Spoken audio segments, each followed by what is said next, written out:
Oke, siap-siap ya. Karena di tahun 2025 bakal ada perubahan gede-gedean di dunia kepegawaian pemerintah kita.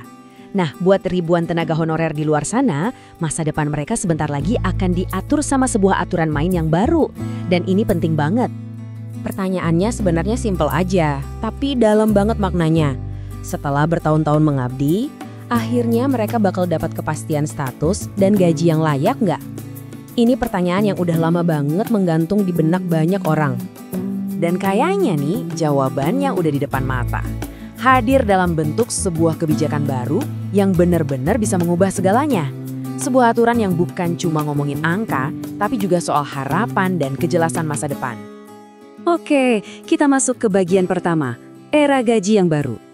Sebenarnya, apa sih yang bakal berubah di tahun 2025 nanti? Pertama-tama, kita samain dulu persepsi soal istilah kuncinya, PPPK paruh waktu. Gampangnya, ini adalah status baru buat pegawai pemerintah yang kerjanya nggak full-time. Mereka inilah yang nantinya jadi jembatan untuk menggantikan sistem honorer yang lama. Nah, ini dia nih, perubahan paling mendasarnya. Ada keputusan Menteri Pan-RB yang baru yang menetapkan kalau gaji mereka nanti acuannya ada dua. Bisa dari upah minimum provinsi alias UMP atau dari penghasilan terakhir mereka sebagai tenaga honorer. Aturan yang kelihatannya sederhana ini punya kekuatan buat mengubah semuanya. Terus, mungkin ada yang nanya, kenapa sih reformasi besar-besaran ini terjadinya sekarang? Apa yang mendorong pemerintah buat ngambil langkah ini? Yuk kita lihat alasannya. Kutipan ini benar-benar ngena ya. Jadi, tujuan utamanya itu soal keadilan. Ini semacam pengakuan atas kerja keras para tenaga non-ASN yang udah lama banget mengabdi tanpa adanya kepastian. Jadi, ada dua tujuan utama di sini. Yang pertama, jelas buat ngasih kepastian status dan finansial buat para pekerjanya. Tapi yang kedua, yang gak kalah penting, ini juga buat ningkatin efisiensi dan fleksibilitas di instansi pemerintah. Bisa dibilang ini win-win solution lah. Oke, sekarang kita bongkar lebih dalam lagi. Gimana sih detail-detailnya? Cara kerja sistem gaji yang baru ini gimana? Jadi kuncinya itu ada di satu kata, UMP atau upah minimum provinsi. Ini adalah standar gaji resmi yang angkanya beda-beda di tiap provinsi karena disesuaikan sama biaya hidup di daerah masing-masing. Nah, ini yang jadi dasar perhitungan biar adil. Nah, lihat deh angka-angka ini. Di sini kita bisa lihat langsung gimana kebijakan ini bekerja di lapangan. Bedanya lumayan jauh kan? Di DKI Jakarta gajinya bisa nyentuh hampir 5,4 juta rupiah. Sementara di Jawa Tengah sekitar 2,1 juta rupiah. Ini bukti kalau sistemnya nggak pukul rata, tapi benar-benar nyesuaiin sama kondisi ekonomi di tiap wilayah. Jadi ini poin paling krusialnya ya. Aturannya simpel dan sangat berpihak ke pekerja.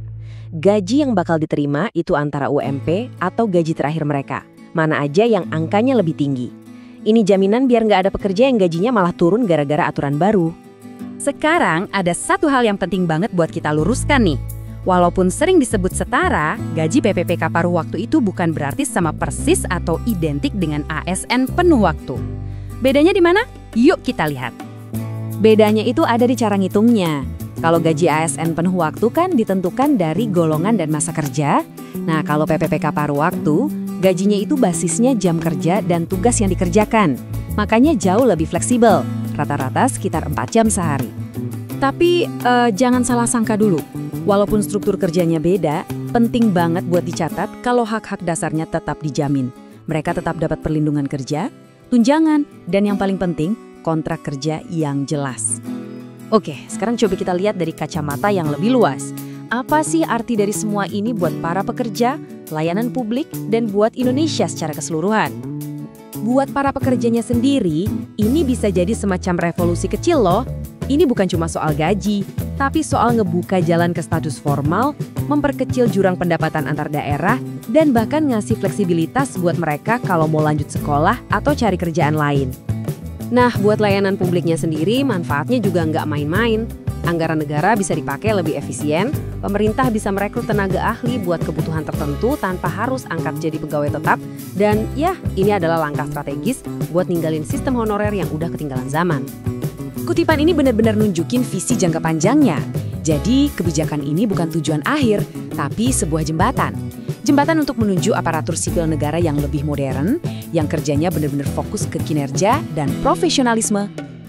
Jadi, ini dia inti yang harus kita pahami. Ini bukan sekedar penyesuaian gaji biasa. Ini adalah sinyal kuat kalau ada reformasi birokrasi yang jauh lebih besar dan mendalam lagi di Indonesia. Intinya, ini soal mengubah cara kerja pemerintah itu sendiri. Pada akhirnya, semua ini ngebawa kita ke satu pertanyaan besar. Apakah ini beneran langkah awal menuju birokrasi yang kita semua impikan? Birokrasi yang lebih adil, fleksibel, dan modern? Atau jangan-jangan cuma kebijakan sementara? Cuma waktu yang bisa menjawabnya.